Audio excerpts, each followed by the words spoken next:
জ্বালানির ব্যাপারটা আমরা উত্তরাধিকার সূত্রে পেয়েছি। এটা সমাধানটা এত সহজ না। তার প্রত্যেকটা কমপ্লায়েন্ট হতে হবে, পরিবেশ বান্ধব হতে হবে এবং আন্তর্জাতিক মান অর্জন করে এখানে ব্যবসা পরিচালনা করতে হবে।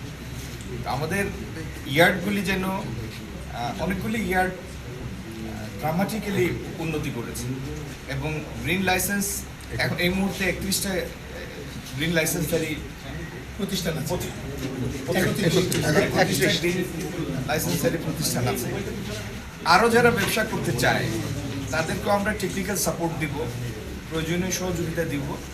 কিন্তু যারা জাহাজ রিসাইক্লিংয়ের ব্যবসা করবেন তাদের সবাইকে কমপ্লায়েন্ট হতে হবে, গ্রিন লাইসেন্স নিতে হবে। এটি হচ্ছে প্রথম কথা।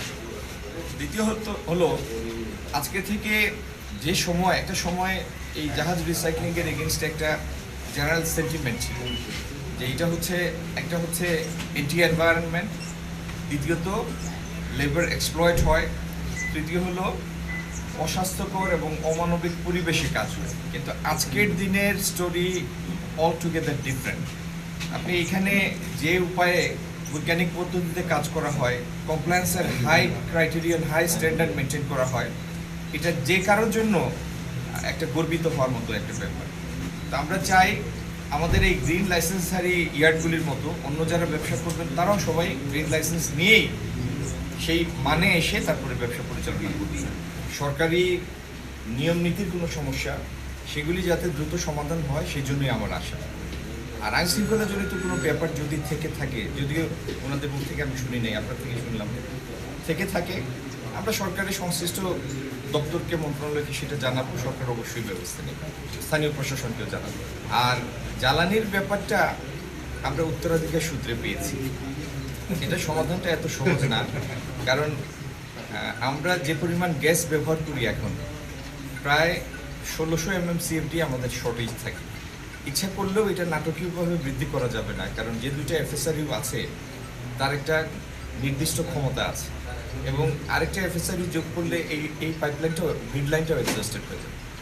কিন্তু তারপরেও সরকার বিভিন্ন ক্র্যাশ প্রোগ্রাম নিয়ে চিন্তা করছে, আমরা কিছু ফিজিবিলিটি স্টাডি করছি, দ্রুত কী উপায়ে অধিকতর গ্যাসের যোগান দেওয়া যায়, এগুলো নিয়ে আমরা কাজ করছি।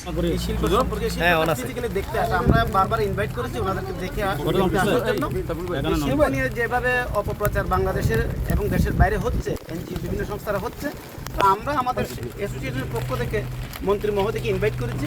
ওই ইনভাইটের অংশ হিসেবে উনি ফিজিক্যালি দেখতে আসা, আর কিছু না। প্রতি সপ্তাহে সর্বোচ্চবার বিকাশ পেমেন্টে 50 জন হবেন পেমেন্ট চ্যাম্পিয়ন। জিতে নিন টিভি সহ আকর্ষণীয় সব প্রাইজ। ইন্ডিয়াতে যেখানে 150 ইয়ার্ড আছে, আমাদের কমপ্লায়েন্সের ইস্যুতে অনেকগুলো ইয়ার্ড ধরে গেছে। আমরা চাই না সবগুলি ইয়ার্ড ধরে যাক, সবগুলি ইয়ার্ড চালু হোক। সেই জন্য আমরা আমাদের শিল্প মন্ত্রণালয়কে বলেছি, ওনাদের কাছ থেকে আমরা কি সহযোগিতা পাই, আর্থিক সহযোগিতা, এগুলি আমরা চাইছি এবং উনি এটাও চিন্তা করবে, আমাদেরকে বলবে।